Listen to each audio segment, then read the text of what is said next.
Hello everyone and welcome back to My Irrelevant Life. Today we're going to be talking about bullet journals. For those of you who don't know what a bullet journal is, it's basically a planner that you make yourself. And I've been doing this for a few years now, since 2020. 2022 was split into two books, so I kind of have a little bit of experience with this. I've never really filmed it before because I take this time to plan my life as like a personal start of the week type of thing, but at the beginning of the year you have to start the journal fresh. So today we're going to be going through how to plan and start a bullet journal. So I kind of walk you through my process, just going through making the first few spreads, and then obviously at the start of January I would make my January month, but this is kind of the beginning of the year and just kind of what it's like to start a bullet journal. If you want to learn more about my bullet journaling, what pens and markers I use, what tools I use, definitely check out the blog. The link will be in the description below. The blog will have all the details about where I get my stuff, how I started, and what I use this for. But let's get into planning the new year. Hello everyone and welcome. So first we're going to get started by writing our name in the journal.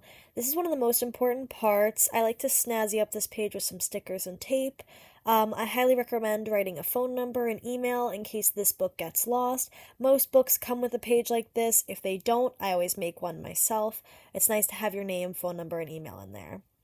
Then I make a nice year page. You want to know what year it is. Also, it's just for the decorative effect. Some people do a quote page, some people like to do goals for the year. I like to do a big year page just to say this is my 2023 bullet journal. And then on a later spread, I'll get into kind of goals or routines or things like that. So I kind of just wanted to keep this year's journal theme really, really simple. In the past years, I've done super decorative things, but this year I was thinking just purple and simple. Purple to match the cover. I always try and pick a new color every year. So last year I did green and like gold. This year was kind of like a purple.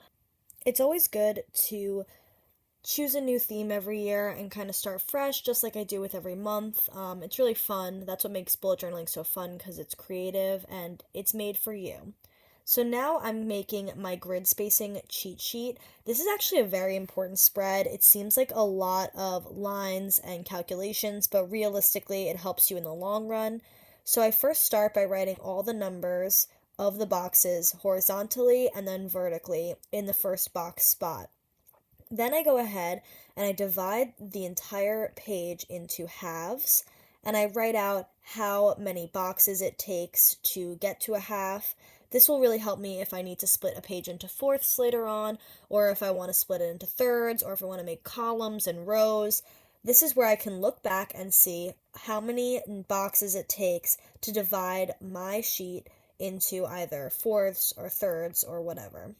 So this also helps because just having the numbers of the boxes there, if I want to divide it into 6 or 7, I could just look at the numbers and do the math myself, but it's all in one spot for me to look back on. I highly recommend putting this on the left side of your journal so that when you're going through pages later on, you can just quickly flip and it's right there.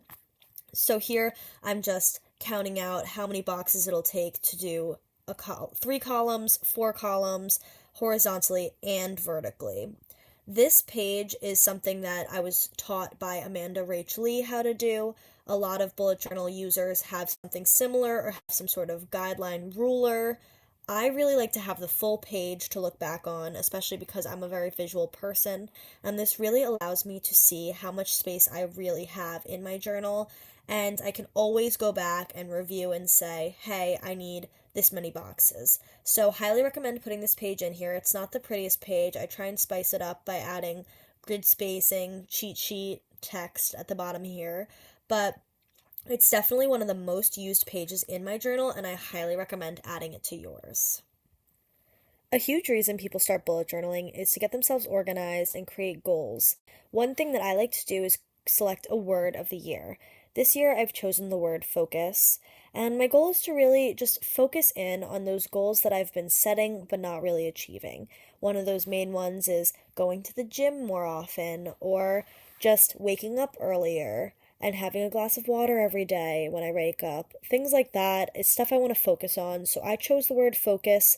And here I'm just kind of adding the word of the year. I like to add little decorative bubbles and just kind of what I chose the word for.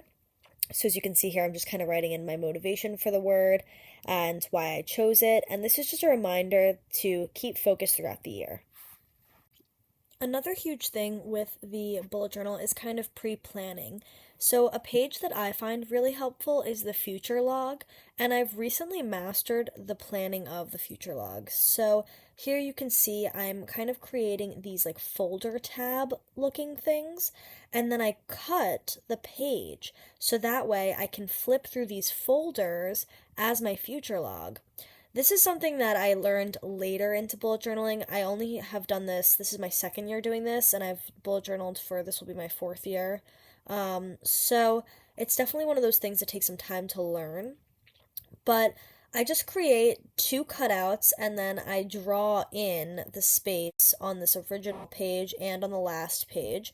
I also add tabs for January through April, and so on. And then I have these cute little stamps that are the months. This takes a lot of time, so I kind of skip ahead here. But you can also handwrite in the months of the year and just like label them.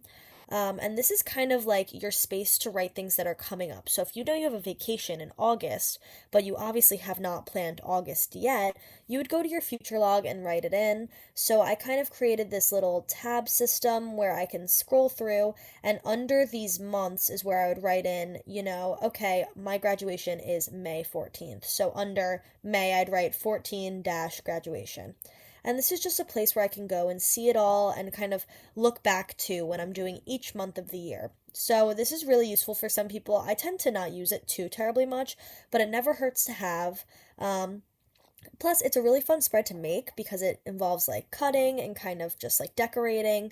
So it's definitely a useful one, and it's kind of worth the time and energy because it might come in handy. So yeah, now I'm kind of moving on to my check this out spread.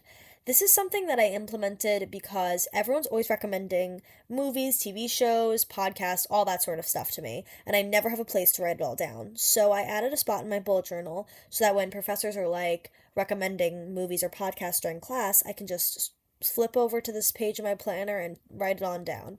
I also use it when friends recommend things to me. Sometimes I write things in my notes app, but it's nice to have a spot in your bullet journal for it as well. And then this is a new page I wanted to implement because instead of doing a lot of goals for the year, I decided I'm going to start doing routines for the year with things I want to do each day, things I want to accomplish each week and each month. So here you can see me prepping this spread. This is something I will fill out later on, but just kind of a spot for me to put what I want to do each day and what I want to accomplish, kind of like the bare minimum to keep me on task and to keep me feeling productive and following with my word of the year, focused. So yeah, now I'm just kind of decorating these spreads, and that's it for my 2023 bullet journal setup. Thanks for tagging along with me to plan my 2023 bullet journal. Here's just a nice flip through of all the pages that we did today.